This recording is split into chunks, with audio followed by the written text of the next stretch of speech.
Welcome in everybody to another edition of the Go 24/7 podcast. I'm Matthew Brune, and joining me today is Chris Karpman of Sun Devil Source 24/7 site that covers Arizona State. Chris, how are you doing today? I'm doing good, Matt. How are you? I'm doing fantastic. Plenty of news, obviously, on the LSU front with Jayden Daniels transferring to LSU. And for a lot of LSU fans, they're not sure exactly how to take it. That's some indecision. Obviously, he was so good in 2019. And then, the past 2 years, 2020 was obviously COVID shortened. And then last year was a, subpar year, to be honest, to 10 touchdowns to 10 interceptions. Did have a 65% completion percentage. We'll get into the past season here in a bit, but let's start with 2019. Let's start with the positive, I guess. 17 touchdowns to 2 interceptions. What made him so good in 2019 as a true freshman, just kind of breaking onto the scene? Yeah, so I think it was a few factors. They made the offense pretty easy for him. He came in, had a great spring ball that year. He didn't throw any interceptions in an 11 on 11 until the final play of the spring game, which you almost never see from a freshman. And really they stripped it down. It was a lot of quick game, and then big play shot opportunities, and the run stuff with the RPO first levels is pretty basic. And so he was confident because he had been a 4-year starter in high school, and he came in as a super heralded recruit, and there wasn't really a competition in camp that challenged him. And then Rob Likens, who was the offensive coordinator at the time, did a very good job, I think, of making things user friendly for Daniels. And he had a big play threat in Brandon Ayuk, which was a huge thing when you get a guy like that who can take the top off the defense and also be as good as Ayuk was at yards after the catch when you get into the ball in the screen game and all that. And then, of course, the run game was really potent with Benjamin at that time. And so ASU was run first. Teams had to sort of play up to try to take that away. It created more one-on-one opportunities and some plays down the field. And then Daniels made very good decisions. He was kind of conservative, and that's what contributed to not having as many interceptions. But did an excellent job as a freshman, and everyone sort of expected that he was going to be this nationally huge, potentially even a Heisman Trophy type of a quarterback. Yeah, that's just going back and looking at the 2019 stuff. That I feel like that's one of the biggest differences between the 2019-2021 team. 2021 still had a really good, really strong season. The 2019 just had those other like dynamic playmakers, and it felt like he could take a back seat. And in 2021, he couldn't take a back seat. Is that kind of fair to say? Yeah, I think as they transition from 2019 to 2020 and then 2021, Likens was lost his job along with a couple other offensive assistants, and they decided that they were going to bring in Zach Hill from Boise State. And Hill has a more complex offense. I think he was asking a little bit more of Daniels, and then of course they lost Brandon Ayuk, and in 2020 Frank Darby was expected to be the guy, but he never really sort of transitioned from being just a deep ball to somebody who could catch it at different levels and be able to make plays. And he got hurt at the outset of the season against USC. Never in those ASU only played 4 games, but he never really kind of got it back in gear. And the rest of the offensive pieces around them, especially at the wide receiver and tight end positions, were very young and inexperienced. And so Daniels had a lot more on his plate. And I think he started to press a little bit. Now they were very successful. They had huge wins the last 2 games against Arizona and Oregon State, two bad teams. And Mhm. I think people thought, based upon that going into 2021, they would start to get it back to where they were firing on all cylinders offensively.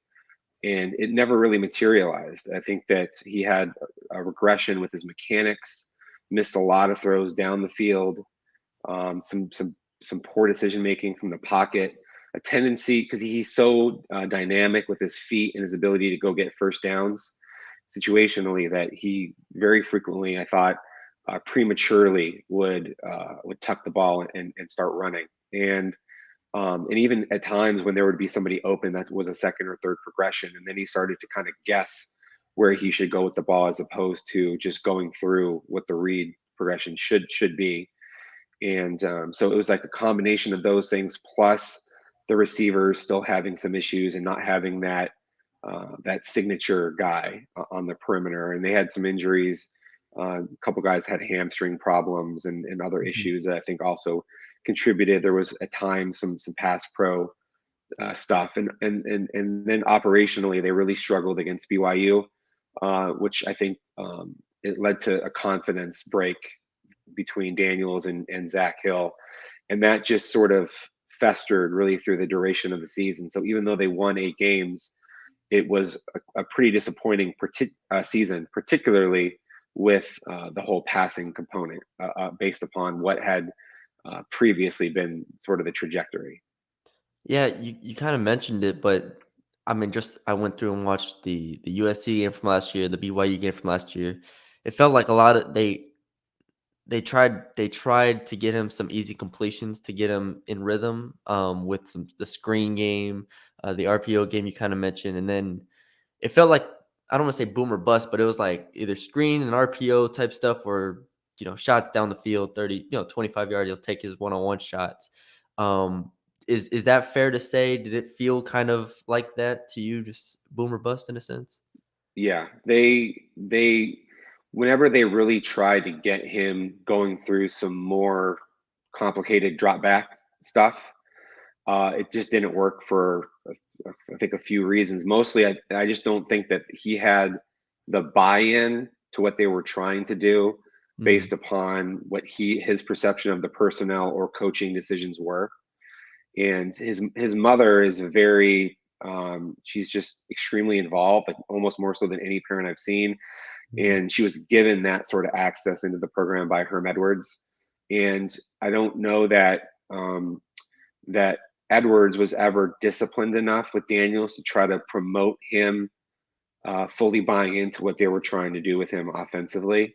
And Zach Hill probably was too slow in recognizing what some of the strengths and non-strengths maybe were, or how to make Daniels feel as comfortable as possible. But I also think he had a difficult job because he wasn't able to push him probably to the degree that he felt like he should do or needed to do in order to try to get him to be fully invested. And so that's one of the questions that you have about him is what is his buy-in going to be? Is it going to be very seamless?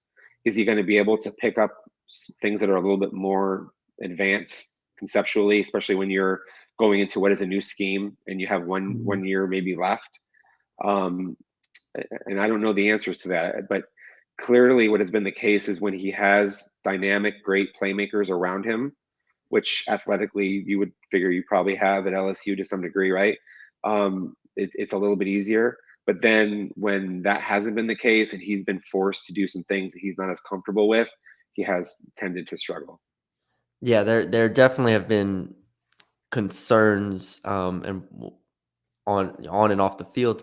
But I think the one positive and the one thing that LSU fans kind of want to hold on to is, all right, well, if this receiver room at LSU is as good as you hope it to be, and if the offense line can get 100% and get right, then Daniels can kind of go back to taking a back seat. And then the question for me becomes, is he okay with kind of not having to do too much, not having complete autonomy? And that's an interesting, I think, discussion that obviously I don't know the answer to, but I think with Keishon Butte and some other talented receivers, at least you hope that it can allow him to keep it simple, try to stay on script to a degree. I think that's exactly what needs to happen. And Brian Kelly, his sort of history at Notre Dame, I think lends itself to something that could be user friendly for Daniels. Because when they do have those types of athletes, they have been able to allow quarterbacks to not have to really do too much. Mhm. And I don't Daniels is not really an alpha type male. Like he does believe in his own ability, but he's a good kid and he's not going to be a problem in that kind of a way. But if he doesn't feel like the strategies of what they're trying to do make a lot of sense to him, with him and the rest of their personnel, I think then it just sort of increases confidence and buy-in sort of challenges that he has there. But um, yeah, I would imagine that athletically they're going to be able to do a lot of kind of more basic screen game, RPO, design quarterback run, and then take some shots. And he was pretty good throwing the ball down the field in his first 2 years. I think that just some of what ASU was asking him, I think, contrast to what maybe his personal quarterback coach had been trying to work with him on. And when that happened, he just didn't sort of continue on that same track that he was on with his ability to get the ball to where he needed to. And he doesn't throw guys open. He doesn't do a great job of recognizing defensive development in the secondary, and where Mm. somebody's going to be open in a zone, and throwing it ahead of the break, and things of that nature. So those are potential limitations that I don't think are going to significantly change going into this year.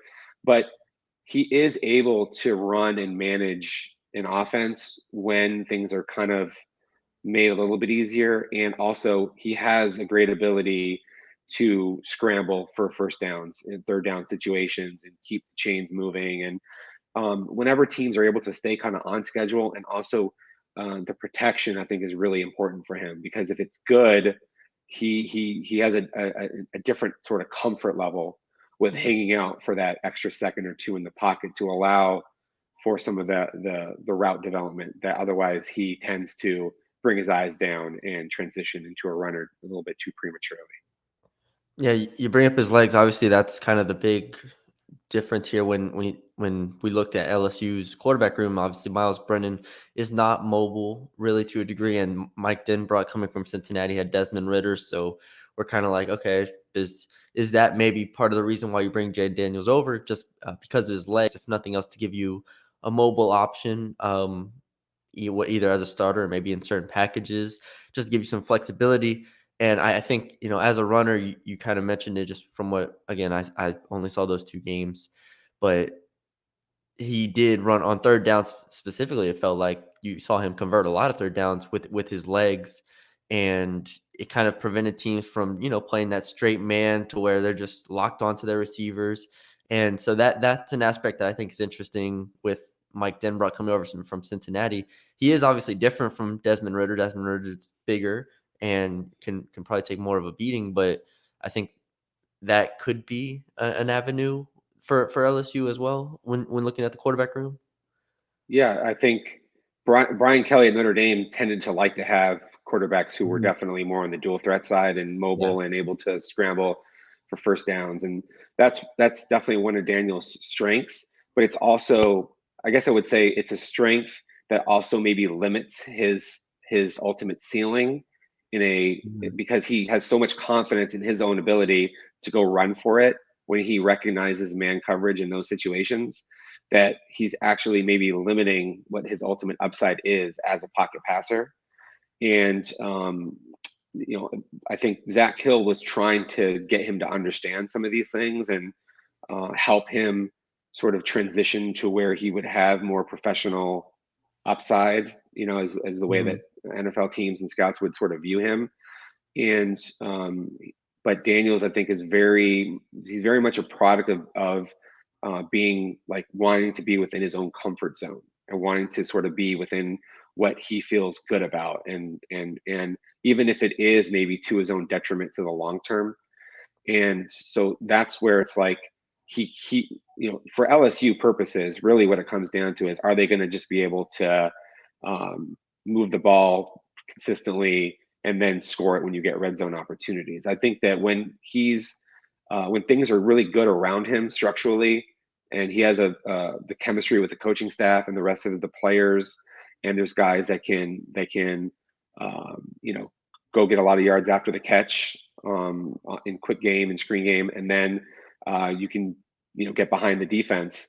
Then Daniels is probably going to end up being a very good quarterback when you also layer in what he does with his ability to scramble. Now, but it's important to say though that he hasn't really shown the ability to extend plays to be able to still throw the ball for completions a lot. And that's a major limitation because everybody sees the NFL playoffs, like all the guys that are left in the final Mhm. four teams or whatever, pretty much they all are really good at that play extension ability to throw the ball. Maybe Matt Stafford excluded, but that's where I think the evolution of the game and what Daniels should be hasn't been able to kind of line up with his where he's gone over these last few years. So, I don't know how he gets there. I don't know how much that will matter to LSU. I don't think that he is going to be a star player like in his own right, but he is somebody that can,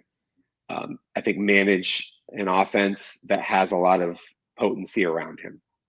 No, yeah, that's a really good way of looking at it because you are right. In the NFL, Josh Allen, Patrick Mahomes, Joe Burrow, go down the list of guys that can extend plays, but also make the throws that need to be made, which are not easy throws. And especially, in the SEC West, when you're going against Alabama A&M, those are going to be the plays that, I mean, Bo Nix beat LSU single-handedly off of Right. extended play like that. So Right. that is Exactly. an interesting aspect of it as well. Um, we don't spend too long on this, but you mentioned his mother being really involved. Just for those who don't know, because I did hear that as well. Going in, just what aspects of it were she involved in, or how did she kind of do it, and how did it kind of affect the team? Well, so from the time that he was recruited to ASU by Antonio Pierce and Herm Edwards, it was basically clear that Jane's mom, Regina Jackson, had a huge sort of role in his life. And my feeling was you just saw her all the time at practices. She was always known to be in the building. She spent a lot of time in Herm Edwards' office. She was even sort of privy to what they were doing in recruiting at a Mhm, level that I don't think almost any other parents I've ever seen have been. And she has very strong opinions that she has no problem making clear about what she thinks should and should not be the case with the team's offense and with Jayden specifically to try to put him in the best situation. And my conversations with her over the years sort of led me to a conclusion that she didn't really she struggled to see his limitations and his flaws to the degree that she needed to in a mhm, way that she would be able to convey to him in order to help him sort of improve and have some self-reflection about some of the areas that he needed to be better at essentially. And I think that it's really not ultimately her fault. I think primarily it's Herm Edwards is he really wants to be liked, and mhm, he really requires a lot of self-discipline from the players, and so he wants them to kind of take ownership of the things that they need to do and in order to get better. But the problem is that with a lot of college kids, it's just not that simple. That maybe works a little bit more in the NFL level when guys are older and they're better and more experienced and it's a professional setting. But I think that if anything, really the culture kind of failed Daniels because it didn't have that sort of leadership that told not only him but also his mother, hey, he's not doing as well as he needs to in XYZ areas, and getting on the same page in terms of supporting the offensive coordinator Zach Hill and what they were all trying to be. And so that I don't really hold Daniels responsible for that, although there is a level of his unwillingness, I think, to really embrace and buy into what's being asked of him, or to at least question it enough that it had the net effect of contributing to him having a regression type of a season. yeah. And then obviously there was the video of his teammates kind of cleaning out his locker once he entered the transfer portal. Could you tell throughout the season that the teammates had maybe had lost or there's connection was lost or anything like that? See, How I did think all that that yeah, from talking to a lot of people, parents and even players reached out to me unprompted. They kind of said that that video was not an accurate reflection of how the players generally felt about him. Maybe a few guys felt that, and so maybe they were the guys who tended to clamor around his locker in that type of a situation. But overall, he was pretty well liked and respected, and people didn't really have a problem with him. there were some questions about his overall capacity to be like a great leader in the locker room. He doesn't have like Mhm. a strong voice. He's not someone who's really, as I said earlier, like alpha type guy, which you often see from quarterbacks, right? But he wasn't anyone that guys really had a problem with or anything like that. Like he's not like overly aloof or arrogant in ways that sort of manifest in anything that he says or does necessarily. It's much more the case that I think people sort of felt like he wasn't driving them from a motivational or accountability standpoint in the ways that some of the players felt like he needed to do. But again, as I see it, that's mostly cultural that comes from the Mhm. top, and what a quarterback is asked to do or what is demanded of a quarterback from a head coach on down type of a level. And I just don't think that was ever really there, and that clearly was reflected in the way that the last year unfolded, I think. Yeah. So we'll wrap it up here. Best case scenario for Jaden Daniels.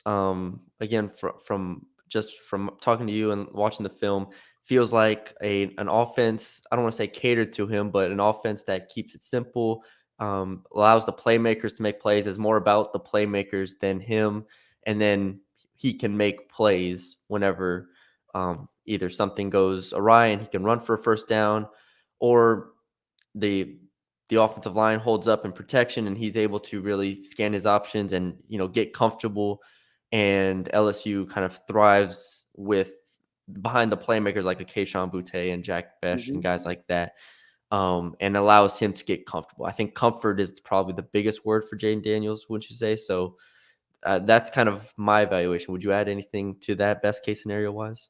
But I just look at it like Ian Book was successful at Notre Dame, but Mhm, nobody ever thought he was like a great quarterback, or at least I mhm, think most people didn't think he was a great quarterback. But Daniels can do pretty much everything that Ian Book can do, but he may not have that as much of an intangible alpha personality type. And so if they can get him comfortable and confident, and LSU probably has even better pieces athletically than Notre Dame at that time, that's the best case scenario because he can be successful scrambling, getting the ball to guys who are able to be playmakers, and then connecting on some big plays. There's not going to be a whole lot of him throwing through widows against real tight zones and hitting third progression reads from the pocket and stuff like that. But again, I don't know that he needs to be able to do those things for LSU fans to feel like the offense in a transitional first year under a new head coach is pretty effective. yeah. Very well said.